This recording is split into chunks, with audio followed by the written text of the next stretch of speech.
একটি তিনডি কার্টুন গ্রামের সকাল। সূর্য উঠছে ধীরে ধীরে। ছোট ছোট কাঁচা ঘর, পাখিরা উড়ে যাচ্ছে আকাশে। গরুগুলো সবুজ ঘাস খাচ্ছে।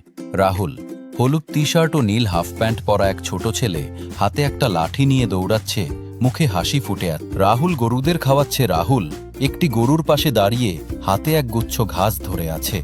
গরুটি আনন্দে সেই ঘাস খাচ্ছে, আর রাহুল হাসছে মিষ্টি করে। তার পেছনে দেখা যাচ্ছে ছোট্ট একটা কুঁড়ে ঘর, আর হালকা বাতাসে দুলছে কলা গাছের পাতা। তাই পড়াশোনার সময় কাঁচা ঘরের ভেতরে ম্লান আলো। রাহুল একটি কেরোসিনের বাতির নিচে বসে মন দিয়ে পড়ছে। তার মা পাশে বসে সেলাই করছে।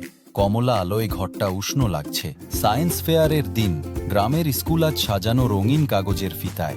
রাহুল গর্ব ভরে দেখাচ্ছে তার বানানো ছোট্ট বৈদ্যুতিক পাখা, পুরনো তার আর ব্যাটারি দিয়ে তৈরি। অন্য বাচ্চারা অবাক হয়ে তাকিয়ে আছে। শিক্ষক হাসি মুখে পাশে দাঁড়িয়ে। শিক্ষকের প্রশংসা। শিক্ষক রাহুলের কাঁধে হাত রেখে বললেন, খুব ভালো কাজ করেছো রাহুল। রাহুলের চোখ আনন্দে ঝলমল করছে। পেছনে সহপাঠীরা হাততালি দিচ্ছে।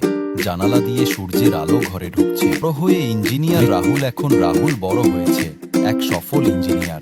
সে দাঁড়িয়ে আছে নিজের গ্রামের নবনির্মিত সেতুর সামনে। পরনে সাদা শার্ট আর জিন্স, মুখে আত্মবিশ্বাসের হাসি।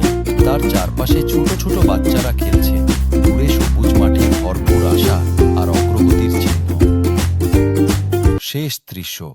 বার্তা। রাহুল সূর্যাস্তের দিকে তাকিয়ে আছে, নিজের গ্রামের দিকে। আকাশে উড়ে যাচ্ছে পাখিরা, বাতাসে শান্তি, তার মুখে চিন্তামগ্ন এক হাসি।